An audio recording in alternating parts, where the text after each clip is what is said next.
Olá, dando continuidade ao curso PV6, ao módulo 2 especificamente, onde nós estamos estudando a parte de endereçamento, os tipos de endereços. Nós vimos no vídeo anterior o Global Unicast Address, ou seja, os endereços públicos do IPv6, que são endereços que podem ser roteados pela internet. E nós chegamos, então, ao estudo do Link Local Unicast Address, que são endereços IPv6 que ficam vinculados, ficam restritos a um enlace de dados de camada 2. Quando nós observamos, então, o link local unicacheado, nós percebemos que eles são os responsáveis por habilitar o protocolo IPv6 no dispositivo, ou seja, quando nós ativamos a pilha IPv6, né, lembrando que normalmente os sistemas operacionais trabalham com dual stack, então tem uma pilha de software que trabalha com IPv4 e outra pilha que trabalha com IPv6. No momento que nós habilitamos essa pilha IPv6, o endereço link local é o primeiro a ser atribuído. E é ele que é o responsável por fazer com que o protocolo IPv6 tenha aquela independência da camada 2, permitindo aquela configuração automática a partir dos endereços recebidos, das mensagens recebidas dos roteadores. Então, como nós destacamos, ele é o responsável por habilitar o protocolo IPv6 no dispositivo, e cada dispositivo, cada interface gera de forma isolada seu próprio endereço link local. Esse endereço link local, apesar de nós podermos atribuir ele manualmente, nós fazemos isso normalmente nos roteadores, nos ativos de redes, nos switches, para facilitar o nosso gerenciamento, como nós veremos logo em seguida.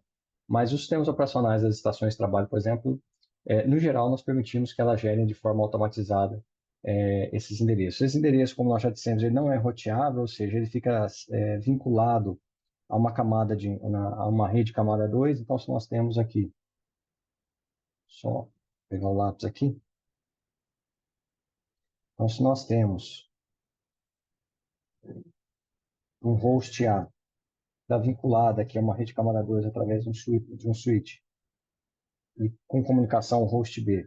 E existe um roteador que dá acesso a uma segunda rede, a uma rede 2.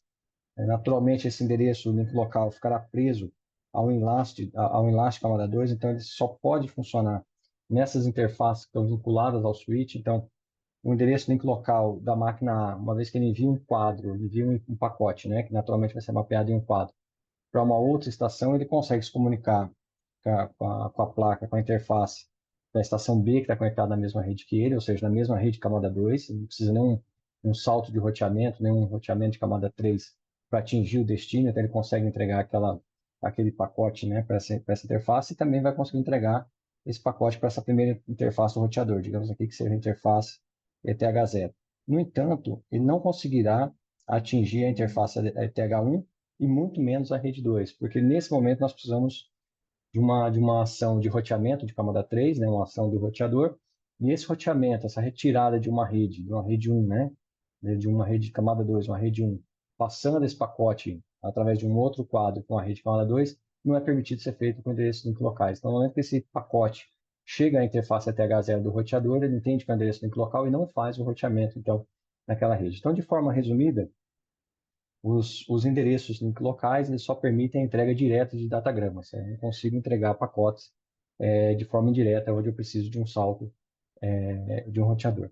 Então, com essa característica, é possível nós observarmos que no mesmo endereço link local são vinculadas as várias interfaces de um equipamento. Então, quando nós estamos analisando esse cenário que nós desenhamos aqui embaixo, é normal nós colocarmos, por exemplo, nesse roteador, na interface ETH0, o endereço FE81, né? Nós vimos que o prefixo dos endereços link local são FE80, iniciam com FE, né? E na sequência, a definição da interface, a interface 1. E nós também usamos esse mesmo endereço para representar a interface ETH1, ou seja, o mesmo endereço de rede, link local, em todas as interfaces desse roteador. Se esse roteador tiver 10 interfaces, no geral nós colocamos todas as interfaces com o mesmo endereço link local, uma vez que cada endereço está vinculado simplesmente à sua rede camada 2.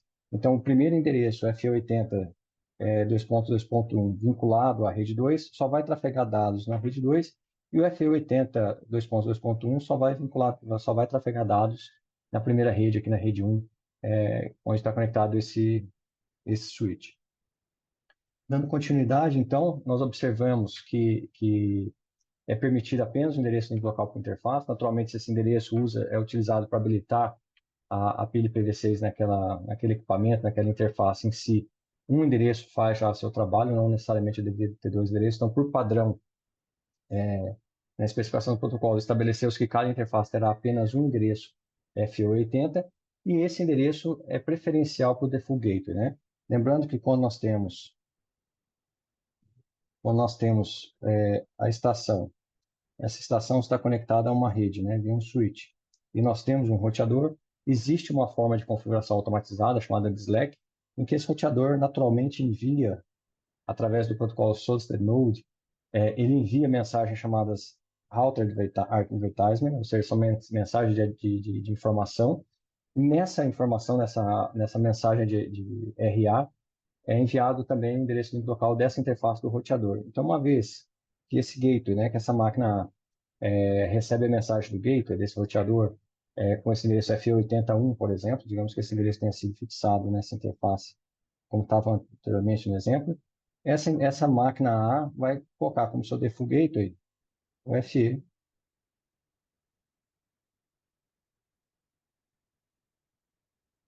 o FE81 como default gateway. Então, os endereços link locais são preferencialmente utilizados para definição de default gateway, né? Naturalmente, nós podemos utilizar endereço global cacheados, por exemplo, né? Ou outros tipos de endereço, mas, no geral, nós usamos como default gateways os link local, os LLAs, né? Os endereços de link local. Quando nós começamos a observar essa configuração automatizada desses endereços, cada sistema operacional trabalha de uma forma diferente, lembrando que nós temos no endereço três partes, uma parte que representa a rede em si, né, o bloco roteável, a subrede, uma segunda parte, e finalmente a parte de interface, né, o endereço da interface. Esse endereço de interface, no geral, nós trabalhamos com o endereço de 64 bits. Cada sistema operacional, como nós já dissemos em vídeos anteriores, trabalha com uma forma de gerar esse endereço de interface de uma forma específica para aquele sistema operacional. Então, nós temos o modo estendido de 64 bits, que estão presentes em equipamentos da Cisco e a maioria dos fabricantes de roteadores, estão presentes nas arquiteturas Unix-like em geral. Endereços aleatórios são utilizados pela plataforma Microsoft e endereços baseados em criptografia são utilizados pela plataforma macOS. Então, cada sistema operacional tem a sua característica específica para a geração desse endereço da interface, mas todos trabalham com o mesmo prefixo, naturalmente, todos têm a mesma regra de configuração, ou seja, um único endereço por interface, e esses endereços de link local não são roteáveis. Naturalmente, em roteadores nós não temos, né, no geral, a pilha IPv6 habilitada, então no momento que nós habilitamos IPv6, por exemplo, em Cisco, quando nós colocamos o IPv6 Enable, um endereço link local é configurado automaticamente, utilizando o modo estendido de 64 bits. Nós podemos, naturalmente, voltar na interface e inserir um endereço específico, como nós tínhamos no slide anterior. E, naturalmente, quando nós colocamos um Global Unicast Address, né? Ou seja, nós não habilitamos especificamente o roteamento, a pilha de protocolo do IPv6 no roteador, mas nós entramos numa interface e habilitamos, então, um endereço Global Unicast Address. Quando nós habilitamos esse endereço, configuramos esse endereço Global Unicast, naturalmente, a pilha IPv6 é ativada. Então, a consequência natural da inclusão de um Global Unicast. Quando nós fazemos isso, esse roteador também fará a configuração de um endereço único local, né? Isso é para a maioria dos fabricantes. E no momento que eu retiro esse Global Unicast Address, que eu apago esse endereço Global Unicast Address, né? Naturalmente, o endereço link local também é apagado, porque eu não habilitei especificamente o modo de pilha IPv6. Eu não habilitei a pilha IPv6. A pilha foi habilitada de forma indireta pela inclusão de um endereço global Unicast Address. Então, observando aqui a configuração em cima de equipamentos Cisco, nós temos que entrar no modo habilitado, como eu disse anteriormente. Ele trabalha, toda vez que nós entramos num equipamento, ele tem três modos de configuração, quer dizer, o modo sem permissionamento, o modo de usuário simples, né, usuário sem permissões. Depois nós entramos com o comando enable no modo de superusuário, usuário privilegiado, onde nós podemos observar todas as configurações, então através do comando show normalmente, como nós temos aqui show IPv6 interface brief, que nos dá um resumo das interfaces. No nosso caso aqui nós podemos observar que cada interface que existe nesse equipamento, nesse roteador, né, que são três interfaces, 0 a 2, todas elas estão com a pilha IPv6 desabilitada, não existe endereçamento IPv6 aqui. E um terceiro nível de acesso desse roteador, quando nós entramos no modo de configuração, nós podemos, de fato, setar configurações. Então entrando aqui no Configure Terminal, ou conft, e entrando especificamente em uma interface, observe que nós estamos entrando na interface Gigabit Ethernet 000, e habilitando explicitamente o modo IPv6, observe que nós não estamos inserindo nessa interface um Global Unicast Address para que o link local suba automaticamente. Nós estamos habilitando a pilha IPv6. Quando nós habilitamos, então, a pilha IPv6 na interface 000, se nós exibirmos novamente a configuração, e aí observe que esse comando que nós estamos executando aqui é o mesmo que nós executamos anteriormente, né? Então, para exibir essa configuração anteriormente, nós não tínhamos nada, né? Essas interfaces estavam desconfiguradas, nós habilitamos aqui o IPv6 e automaticamente, então, o endereço IPv6 foi gerado e, naturalmente, pelo modo estendido de 64 bits, como é utilizado na plataforma Cisco e na maioria dos fabricantes de equipamentos. Então, uma das formas de nós habilitarmos o IPv6 é especificamente, explicitamente, inserindo o comando dentro de uma interface IPv6 enable. Naturalmente, se nós temos a configuração, não fizemos o enable, né? Não habilitamos o IPv6 enable, mas entramos em uma interface específica, né? Só tirar aqui o... Mas nós temos uma interface específica e nós setamos aqui um global unicast address. No momento que nós setamos o global unicast address, como eu disse anteriormente, o endereço link local também será definido, ou seja, eu sempre tenho um endereço link local por interface, né? Seja habilitando o roteamento PV6 no equipamento, ele vai inserir um endereço link local e eu teria apenas um endereço link local, mas se eu inserir um endereço global no cache address, ele também irá inserir o link local, né? O endereço link local, o que nos leva àquela conclusão de que o endereço link local é o endereço criado para permitir que o endereço que o IPv6 tenha a questão da automação, que nós já temos dito desde o início do curso, e também a independência da camada 2 para tratar as informações e se autoconfigurar e permitir já a operação de uma rede no estilo de plugin, né? Assim que nós inserimos, habilitamos, ela se configura e eu já consigo, né, um plug and play, ela já começa a operar. E aqui, como eu disse, né, da mesma forma como nós fizemos lá atrás, o equipamento Cisco vai fazer essa configuração pelo modo estendido de 64 bits. É possível observar que o endereço MAC está embutido dentro daquele endereço global unicast address e também, naturalmente, dentro do endereço NUC local, né? Então, a configuração de ambos aqui os endereços foi realizada de forma a utilizar o modo estendido de 64 bits. Da mesma forma, em plataformas Microsoft, nós temos o mesmo cenário, né? E se nós inserirmos o endereço global unicast address, nós teremos o endereço link local configurado automaticamente. E se nós habilitamos no sistema operacional Microsoft, no Windows, nós habilitamos o protocolo IPv6, o endereço link local também será configurado, e assim também acontece com plataformas Unix-like. E, naturalmente, o formato desse protocolo, como eu disse anteriormente, obedece o mesmo formato desse endereço, né? Obedece o mesmo formato geral estabelecido, ou seja, um prefixo de roteamento, um prefixo de rede, um prefixo de subrede e um endereço link local. No entanto, quando nós começamos a observar esse link local, não tem muito sentido nós termos a questão da subrede, né, estabelecida. Então, nós acabamos trabalhando com esse endereço embutindo ali dentro um endereço simples para cada interface, para facilitar a nossa configuração, nosso gerenciamento, e nós enxergamos, então, esse endereço como um prefixo de 10 bits que representa e obriga esse início do endereço com FE80, e um endereço final aqui da interface de 64 bits configurado, e nós temos aqui, então, uma sobra aqui de 64 bits na parte intermediária. Naturalmente, podemos colocar o endereço das VLANs, se nós quisermos, da mesma forma que nós tínhamos no endereço regular, mas como nós trabalhamos e nós sabemos que ele está preso sempre no enlace, nós acabamos utilizando apenas a parte da interface na prática para representar aquele equipamento dentro daquele enlace. Então, o roteador 1 vai ter o final 1, o roteador 2 o final 2, e assim sucessivamente, né? Sem observar muito essa questão de VLAN, essa vinculação com a VLAN e a segmentação da rede em si.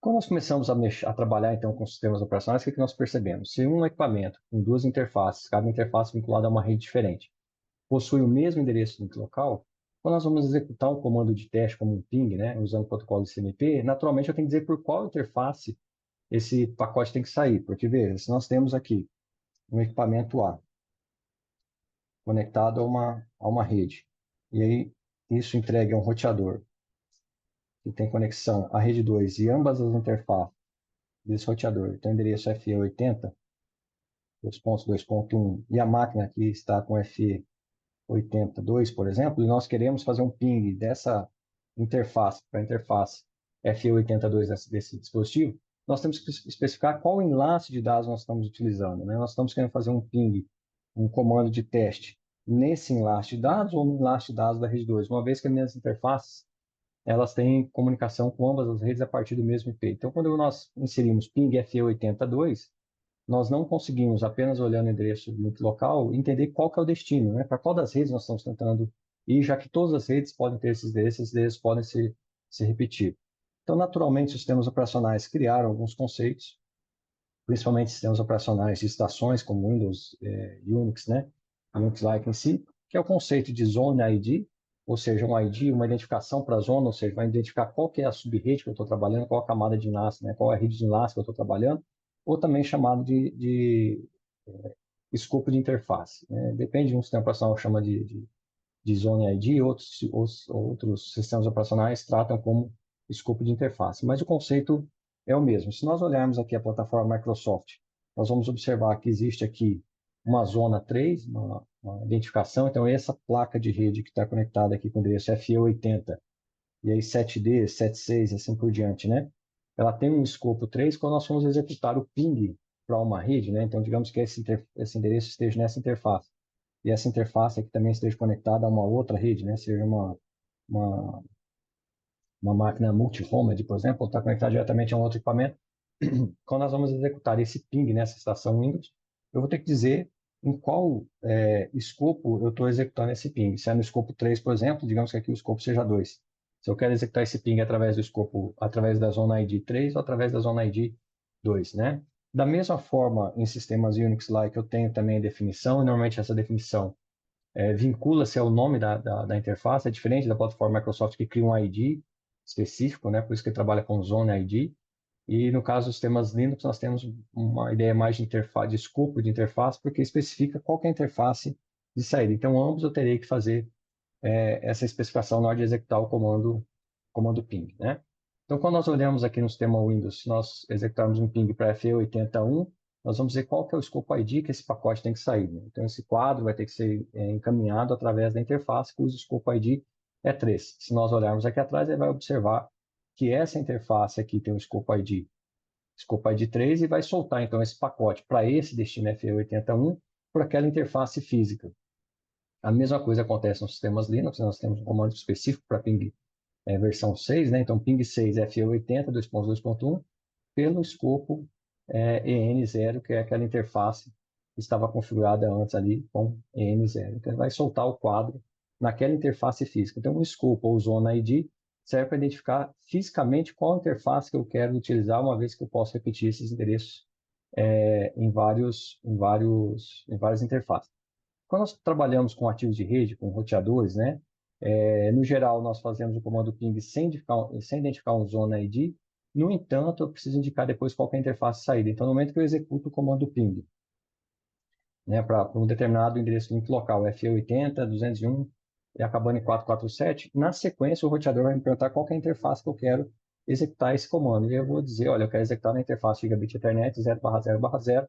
Ele vai mandar, então, esse quadro para aquela interface específica. Mas sempre, independente do tipo de fabricante, independente do tipo de sistema operacional que eu estou utilizando, se é um sistema operacional específico para roteadores, por exemplo, um sistema operacional de uso geral, Windows, Linux, macOS, todos terão esse conceito de qual interface eu estou utilizando. Se o sistema operacional, normalmente de uso geral, já embute naquela configuração daquela interface uma identificação de escopo ou de zona, eu vou utilizar essa identificação de escopo e zona. Normalmente, os roteadores não colocam esse escopo, essa zona, esse zona ID configurado. Então, eu acabo tendo que especificar sempre que eu executo o comando ping qual é a interface de saída para aquele comando. Então, no nosso exemplo aqui de configuração, voltando ao nosso cenário, né, de configuração do Global Unicast Address, nós entramos, então, no modo, né, pensando aqui na configuração do roteador 1, entramos no modo de configuração para habilitar o modo privilegiado, entramos no modo de configuração para permitir essa configuração, para permitir que nós possamos fazer a configuração, e aí entramos, então, em interface gigabit 0/0/0, para indicar que nós estamos acessando a primeira interface, né, a interface interna, no nosso caso aqui, e aí insere-se o comando para estabelecimento do endereço link local. IPv6 add, né, de adicione FE82.2.1. Observe que nós não usamos o tamanho do bloco, como tinha no Global Cache Address, em que nós tínhamos que dizer o endereço 2001, DB8, café 1, por exemplo, /64. Então, nós tínhamos o tamanho do endereçamento da interface. No caso do link local, o endereçamento da interface já é padrão de 64 bits, então nós temos que especificar que esse endereço é o endereço link local. Naturalmente, nós somos obrigados a manter o prefixo FE80, senão nós estaremos indo contra a RFC que criou o protocolo em si. Saindo então da configuração dessa interface 0, entrando agora na configuração da interface 1, da mesma forma inserimos aqui o comando IPv6 ED FE80 2.2.1 link local. Aí observe que nós temos aqui o mesmo endereço sendo estabelecido para ambas as interfaces, né, sem problema nenhum, porque ambos os pacotes, ambos os endereços ficarão restritos àquele enlace, né? O primeiro endereço que nós ativamos ficará restrito a esse enlace, e o segundo ficará restrito ao enlace aqui com o roteador 2. Se nós apresentarmos, né, inserirmos o comando show IPv6 interface brief, para demonstrar essa interface, nós veremos que temos aqui duas interfaces com os endereços que nós inserimos, FE80 2.2.1, e nesse caso, nós já tínhamos configurado anteriormente os endereços global unicasteados nessa interface. Então, a pilha IPv6 já estava habilitado, essa interface já tinha anteriormente o endereço link local configurado com modo estendido de 64 bits, e nós então sobrescrevemos esse endereço, resetamos, né, reconfiguramos esse endereço para FE80 naquela interface, nessas interfaces específicas. Então, assim, nós chegamos agora na parte de endereçamento multicache, onde nós vamos ter todo o funcionamento de automação do protocolo IPv6, né, dentro do protocolo Solicited Node, com todas as funcionalidades, e nós veremos isso, então, no próximo vídeo.